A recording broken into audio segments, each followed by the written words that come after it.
नमस्कार, मैं हूं श्रीनारायण तिवारी और आप देख रहे हैं नेशनल न्यूज। केंद्र सरकार चुनावों में संशोधन चाहती है। चुनाव में धांधली रोकने के लिए क्या कारगर कदम उठाया जाए, इस पर काफी दिनों से चिंतन मनन कर रही है और वह अंतिम फैसले पर आई है कि मतदाता आइडेंटिटी कार्ड, मतदाता परिचय पत्र को आधार कार्ड से जोड़ दिया जाए। इस पर केंद्र सरकार ने कई स्तर पर सर्वेक्षण भी करवाया, लोगों से चर्चा की, यह फैसला किया कि आधार कार्ड और वोटर आईडी को ये जोड़ दिया जाता है तो धांधली रुक जाएगी। अभी ऐसा है कि बड़े पैमाने पर नकली वोटर आई कार्ड बन जाते हैं। इस बारे में सूचना केंद्र सरकार के पास है। खास तौर से बांग्लादेशी जहां हैं, रोहिंग्या जहां हैं, पाकिस्तान से आए लोग जहां हैं, वहां पर बड़े पैमाने पर फर्जी मतदाता सूची बनी है, फर्जी आई कार्ड बने हैं और वो बोगस वोटिंग करते हैं। इससे सही लोगों को, स्थानीय लोगों को अपने अधिकार का उपयोग करने का मौका नहीं मिलता। अर्थात जिसे भारतीय चुनना चाहते हैं, जो भारतीयों का हक है, उसे कोई और मार जाता है। अर्थात जो घुसपैठिए हैं वो अपने अधिकार का, जो उनका अधिकार है ही नहीं है, उपयोग करके अपने हिसाब से जनप्रतिनिधि चुन लेते हैं। सरकार इसे रोकने के लिए काफी समय से चिंतित है और प्रयासरत है। अब वो इस बारे में अंतिम निर्णय पर आ गई है। सरकार, नरेंद्र मोदी की सरकार अंतरिम फैसले पर आ गई है कि किसी भी हालत में इसको, वोटर आईडी को आधार कार्ड से लिंक कर दिया जाए। इससे बहुत सारी धांधलियां समाप्त हो जाएंगी। पिछले सप्ताह कैबिनेट में इसका फैसला लिया गया। सोमवार को लोकसभा और मंगलवार को राज्यसभा में यह विधेयक पेश किया गया और पारित करा दिया गया। बहुमत से दोनों सदनों में विधेयक पारित हो चुका है। अब राष्ट्रपति का हस्ताक्षर होना ही होना है और फिर एक कानून बन जाएगा। अर्थात अगला चुनाव जो भी होगा वह, उसमें आधार कार्ड और वोटर आईडी कार्ड लिंक करने का प्रावधान रहेगा। एक बात है कि इस चीज को, इस कॉलम को सरकार ने अभी वोटर की इच्छा पर छोड़ दिया है। वोटर चाहे तो अपने आधार कार्ड को मतदाता आईडी कार्ड से लिंक करे और विरोध करे, न चाहे तो वो रोक सकता है, वो मना कर सकता है, वो लिंक नहीं कर सकता। यह अभी ऐच्छिक है, मतदाता के ऊपर है, वो चाहे तो करे, न चाहे तो न करे। यह दरअसल यह चालाकी है केंद्र सरकार की कि अगर एक साथ ही इसको लाद देंगे तो विद्रोह हो जाएगा। कृषि कानून, तीनों कृषि कानूनों को वापस लेने की जो बेइज्जती सरकार ने झेली है, अब वो सरकार वैसा कुछ नहीं करना चाहती जिससे उसे पुनः बेइज्जती का सामना करना पड़े। कानून बन गया है, प्रथम चरण में ऐच्छिक रखा गया है, आगे फिर किसी भी समय संशोधन हो जाएगा, क्योंकि बोगस वोटिंग कोई नहीं चाहता। हाँ, वो पार्टियां जरूर चाहती हैं जिनको बांग्लादेशी, रोहिंग्या ऐसे घुसपैठियों से लाभ मिल रहा है, जिनके रहने से जिनकी सीटें अधिक चुन के आती हैं, ऐसी पार्टियां नहीं चाहती कि आधार कार्ड और वोटर आईडी कार्ड लिंक हो। खासतौर से पश्चिम बंगाल या जो 7 सिस्टर स्टेट हमारे हैं, पूर्वोत्तर के राज्य हैं, वहां पर जो मुस्लिम परस्त पार्टियां हैं वो नहीं चाहती। लेकिन लोकसभा और राज्यसभा में पारित होने के बाद सर्वाधिक विरोध कांग्रेस कर रही है। क्यों कांग्रेस कर रही है, इसका तर्क वो नहीं दे पाती। विरोध करना इसलिए विरोध कर रही है।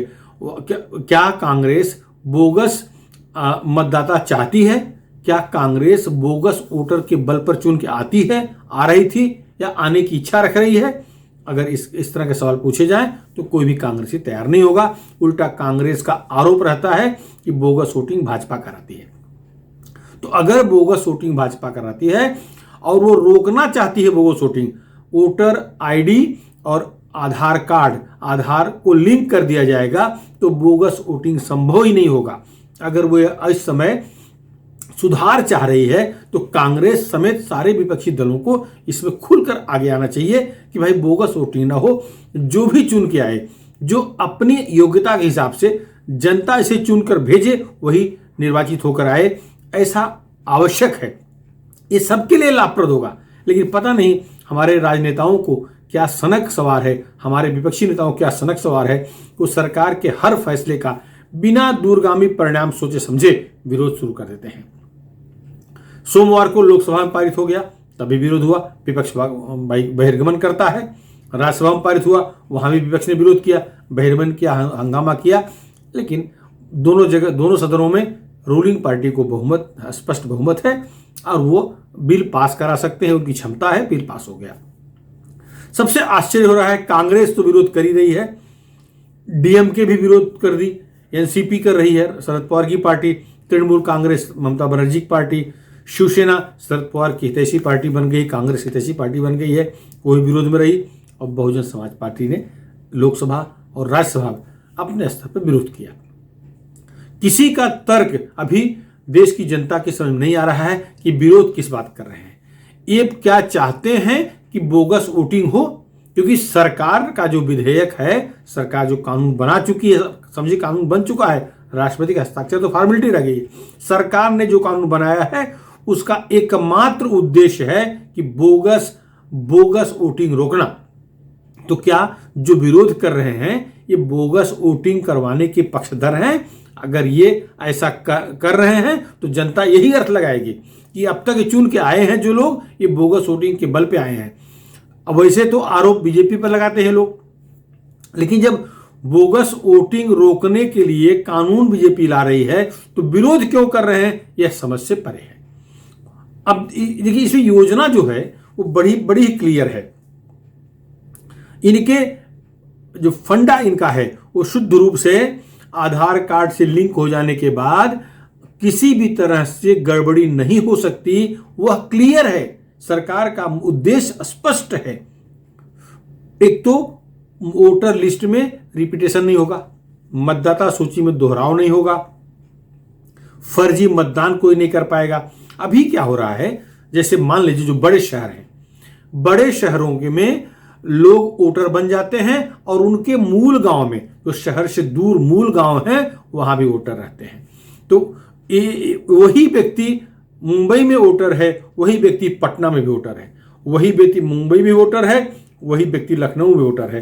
तो इस तरह से डबल वोटर हो जाता है, व्यक्ति एक ही रहता है। मुंबई या दिल्ली में चुनाव होता है तो वहां वोटिंग का अधिकार का सदुपयोग करता है और वो अपने मन से जिसको चुनता है। फिर पटना लखनऊ में जहां चुनाव होता है जाकर के वहां वोटिंग करता है, तो व्यक्ति एक है, वोट 2 बार करता है। कई बार जो इंक लगती है, खासतौर से लोकसभा चुनाव के दौरान, वो मिटा करके भी जाके वोटिंग करता है अगर किसी पार्टी को मानने वाला होता है तो इसी को रोकने के उद्देश्य से यह विधेयक लाया गया है या कानून बनाया गया है। इसका विरोध क्यों हो रहा है, यह किसी की भी समझ नहीं आ रहा है। कांग्रेस मूलतः अब उस पैटर्न को चाहती है जो पहले हुआ करता था, बैलेट पेपर पर वोटिंग चाहती है। क्यों? क्योंकि उस समय बड़े पैमाने पर धांधलियां होती थी, बड़े पैमाने पर बूथ कैप्चरिंग होता था। अब नई व्यवस्था में, ईवीएम मशीन की व्यवस्था में वह संभव नहीं है। कुछ अपवाद छोड़ दिए जाएं, खासतौर से बंगाल में देखा गया था, पश्चिम बंगाल के चुनाव में जो बूथ कैप्चरिंग हुई के वीडियो आए थे, दिख रहा था, वह अपवाद है, बाकी नहीं हो सकता। अगर राज्य सरकार ही बूथ कैप्चरिंग कर ले, वो खुद ही योजना बनाए कि बूथ कैप्चरिंग हो जाए, तो भले संभव है, माने पुलिस मिला हो, जिला प्रशासन मिला हो, सारी एजेंसियां मिली हों, तब बूथ कैप्चरिंग अब संभव है, वरना संभव नहीं है। पहले के जमाने में लोग अपने घर से मतदान करने के लिए लाइन लगाते थे, उससे पहले कोई भी व्यक्ति आता था और ठकाठक वोटिंग करके चला जाता था। जब वो असली मतदाता आता था तो उसे बताया जाता था कि तुम्हारा वोट तो पड़ चुका है, और उसे भगा देते थे। इस तरह से सालों साल बूथ कैप्चरिंग होते रहे हैं, वो कोई नई बात नहीं है। जो नए दर्शक होंगे उनको शायद नया लगता होगा, लेकिन जो सीनियर हैं उन्हें पता है कि इस तरह बूथ कैप्चरिंग होती थी। तो अब जो लोग विरोध कर रहे हैं इसका, अब जो लोग ईवीएम छोड़ करके पुराने पैटर्न पर चुनाव चाहते हैं, दरअसल उनकी मंशा बूथ कैप्चरिंग करवाने की है। बूथ कैप्चरिंग फिर से शुरू हो, ऐसा वो चाहते हैं, यही प्रतीत होता है। जो सुधार सरकार चाह रही है, सरकार सुधार ला रही है, उसकी मंशा तो स्पष्ट है कि बोगस वोटिंग रोकना। क्यों विरोध कर रहे हैं? अच्छा, मतदाता चाहे तो अपना आधार कार्ड लिंक करेगा, अभी तक तो नियम यही है। विपक्ष कह रहा है कि उसमें उसकी निजता चली जाएगी। अरे भाई, वोटिंग करना है तो निजता का मुद्दा कहां रह गया है? वोटिंग वही व्यक्ति कर सकता है जो भारत का नागरिक होगा। अब इसमें एक मुद्दा और खड़ा होगा, खासतौर से जो मुस्लिम परस्त पार्टियां हैं उनकी तरफ से ये इसको जरूर बड़ा किया जाएगा, बड़ा मुद्दा बनाया जाएगा, विरोध का मुद्दा बनाया जाएगा, क्योंकि रोहिंग्या बांग्लादेशी इनको वोटिंग का अधिकार शायद न रह जाए। सरकार जो शिकंजा कस रही है, जहां जहां बांग्लादेशी बसे हैं, घुसपैठिए बसे हैं, वहां सरकार का शिकंजा बड़े पैमाने पर कसा हुआ है। रोहिंग्या कश्मीर में आके बस गए हैं, बांग्लादेशी कश्मीर में आके बस गए हैं, उत्तर प्रदेश में बस गए हैं, महाराष्ट्र में बस गए हैं, देश के कोने कोने में पहुंच गए हैं। और जब उन्हें पुलिस पकड़ती है तो पहले तो अपने को ऐसे कुछ जिलों का नाम बताते हैं हिंदुस्तान के ही जिनकी भाषा किसी को समझ नहीं आए। खैर, संयोग से अगर उस जिले के लोगों के संपर्क में पुलिस आती है, प्रशासन संपर्क में आती है, तो उनकी भाषा मैच नहीं करती, तब उनका असली पता लगता है कि वो भारतीय है ही नहीं है, वो रोहिंग्या हैं, बांग्लादेशी हैं। इस तरह से हिंदुस्तान में मुस्लिम बस्तियों में बड़े पैमाने पर आकर के बांग्लादेशी और रोहिंग्या मुसलमान घुसे हुए हैं। इस बात की जानकारी सरकार के पास है, आईबी इनपुट है। ये जो सुधार चाह रही सरकार, इसके पीछे मंशा, सबसे बड़ी मंशा वो है कि विदेशियों को ये जो दुरुपयोग कर रहे हैं, भारतीयों का अधिकार छीन रहे हैं, जो बोगस वोटिंग कर रहे हैं, जो वोटर है ही नहीं है लेकिन वोटर बना दिया गया है, उनको रोकना है। सरकार तो रोकेगी। अब वो जो आंदोलन की धमकियां लोग दे रहे हैं, अब संभव नहीं है। अब न तो शाहीन बाग हो सकता है और न दिल्ली के बॉर्डर पर फिर से किसान आंदोलन जैसा मुद्दा आ सकता है, क्योंकि इस कानून को सरकार आम जनता तक पहुंचाने में सफल हो चुकी है। आम जनता नहीं चाहती कि कोई उसका मताधिकार का अधिकार छीने, कोई उसके वोटिंग राइट को छीने। कोई से तात्पर्य बांग्लादेशी, रोहिंग्या, पाकिस्तानियों से है।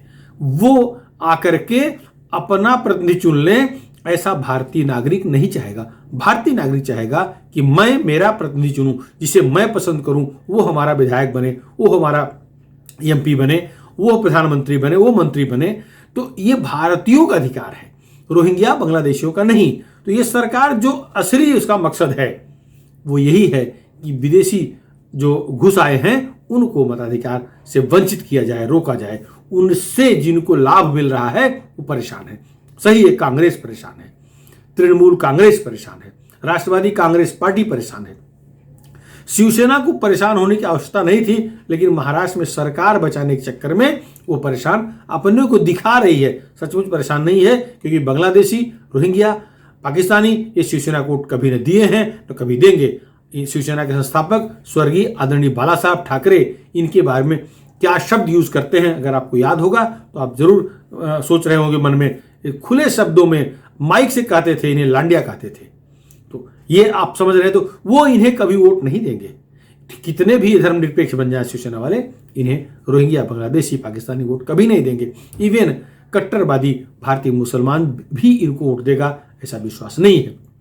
राष्ट्रवादी कांग्रेस पार्टी खुद नहीं चाहेगी कि उनका वोटर इनको वोट दे, क्योंकि एक बार वो इनकी तरफ चले जाएंगे तो वापस लौटेंगे कि नहीं, यह संदेह उन लोगों के मन में बना हुआ है। तो शिवसेना चाह करके नहीं, लेकिन महाराष्ट्र की सरकार बचाने के चक्कर में, क्योंकि महाराष्ट्र की सरकार उद्धव ठाकरे जी की सरकार को राष्ट्रवादी कांग्रेस पार्टी और कांग्रेस पार्टी ने समर्थन दिया हुआ है, इनके बल पर ही सरकार बनी हुई है। तो अगर ये अपने को इस कुनबे के सदस्य नहीं दिखाएंगे तो सरकार गिर जाएगी। तो ये असली विरोध करने वाले कांग्रेस, राष्ट्रवादी कांग्रेस पार्टी, तृणमूल कांग्रेस पार्टी या इस तरह के जो संगठन दल हैं वही लोग कर रहे हैं, जिनको सीधे सीधे रोहिंग्या और बांग्लादेशियों से फायदा मिल रहा है, लाभ मिल रहा है। फिलहाल इस मुद्दे पर इतना ही। आपको क्या लगता है, जो चुनाव संशोधन विधेयक पास हुआ है, कानून बना है, क्या वो देश के हित में होगा? क्या वो आवश्यक है, अथवा जो कांग्रेस और विपक्षी दल विरोध कर रहे हैं वो जायज है? आपकी जो भी राय है, आप अपनी राय हमारे चैनल के कमेंट बॉक्स में जरूर लिखें। हमारे चैनल नेशनल न्यूज चैनल के कमेंट बॉक्स में जरूर लिखें। और हाँ, यदि अभी तक आप हमारे चैनल नेशनल न्यूज चैनल को सब्सक्राइब न किए हों, सब्सक्राइब जरूर कर लें, जिससे कि राष्ट्र हित से जुड़े जिन मुद्दों पर हम वीडियो बनाए और पोस्ट करें वो आपको तत्काल मिल जाए। धन्यवाद।